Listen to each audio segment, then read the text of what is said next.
Aku masih ingat bau belerang yang menyengat. Bahkan sebelum mencapai pos pertama, Gunung Merah tidak tercatat di peta resmi. Tapi para pendaki lokal menyebutnya gunung yang menolak pulang. Katanya, tak ada yang berhasil mencapai puncak dan kembali dengan rute yang sama. Aku tidak percaya cerita rakyat, jadi aku naik sendiri. Hanya dengan tenda kecil, senter kepala, dan GPS yang entah kenapa mati total. Begitu aku melewati gerbang batu di kaki gunung, langit sore itu merah pekat, seolah terbakar. Jalur pendakian kering, tanahnya retak, dan tidak ada suara burung atau serangga. Hanya angin berat yang membawa aroma seperti darah karat. Aku mendirikan tenda di ketinggian 1.800 meter, dekat pohon kering, yang batangnya bengkok seperti tangan manusia menengadah. Saat malam turun, aku mulai mendengar suara langkah di luar tenda pelan sekali, berputar. Seperti seseorang mengelilingiku. Apa pendaki lain, pikirku. Tapi cahaya senterku hanya menembus kabut merah. Tidak ada siapapun. Aku mencoba tidur. Tapi pukul 2 dini hari, suara itu kembali. Kali ini disertai suara seret. Seperti sesuatu ditarik di tanah berbatu. Aku menahan napas, menatap kain tenda yang mulai berbayang. Ada siluet kepala, tapi kepalanya tidak bulat, lebih panjang, seperti tertekuk ke samping. Aku langsung menyalakan senter dan membuka tenda. Tidak ada apa-apa, tapi di tanah, kulihat jejak kaki besar.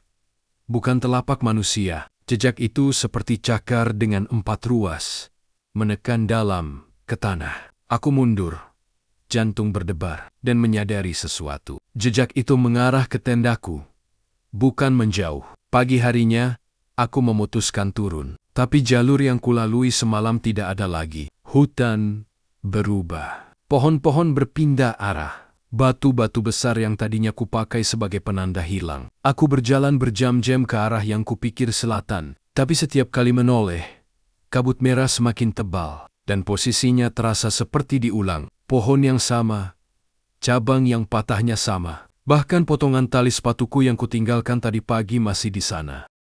Jam tanganku berhenti di pukul 7.40 pagi. Matahari tidak bergerak. Aku mulai merekam dengan kamera aksi, berharap bisa menandai jalur. Tapi saat memutar ulang videonya, hanya kabut merah yang terlihat. Dan di antara kabut, sesekali muncul wajah samar, datar, pucat, tanpa mata. Berdiri jauh di belakangku, lalu menghilang begitu aku berbalik. Aku mulai kehilangan arah dan logika. Suara-suara muncul dari segala penjuru. Suara pendaki lain minta tolong, memanggil namaku dengan suara persis seperti milikku sendiri. Raka, sini, jalannya lewat sini. Tapi aku sendirian. Aku tahu itu. Aku menutup telinga, tapi suara itu tetap menembus kepalaku.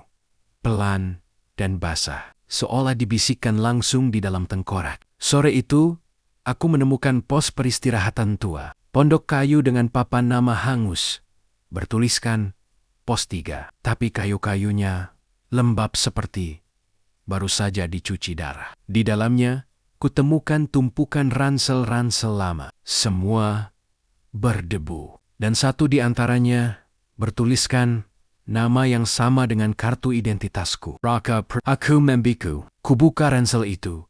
Isi dalamnya lengkap. Baju, peralatan, bahkan kamera aksi yang sama persis dengan punyaku. Di layar kameranya sudah ada rekaman. Aku menekan play. Gambar berguncang. Terlihat diriku sendiri sedang berjalan di jalur yang sama dengan napas tersengal. Suara dari video itu bergetar. Lalu muncul kalimat yang membuatku hampir melempar kameranya. Aku sudah di pos ini 3 kali, tapi selalu kembali ke titik yang sama. Kalau kau menemukan video ini, berarti kau bukan yang pertama. Aku menatap keluar pondok. Kabut semakin merah. Suara langkah itu datang lagi. Kali ini lebih dekat, berat, berirama seperti napas dari dada besar yang tak manusiawi. Aku menyalakan senter, menyorot ke arah suara, dan kulihat sesuatu bergerak di antara kabut. Tubuh besar, berkulit tanah. Wajahnya seperti manusia, tapi mulutnya menutupi setengah wajah. Terbuka dari telinga ke telinga. Ia tidak berjalan. Ia menyeret diri dengan tangan panjang yang ujungnya mencakar tanah. Di punggungnya menempel lusinan kepala manusia, masih utuh. Dengan mata yang membuka perlahan, seolah baru sadar. Mereka semua berbisik bersamaan. Pendaki terakhir, pendaki terakhir. Aku lari tanpa arah.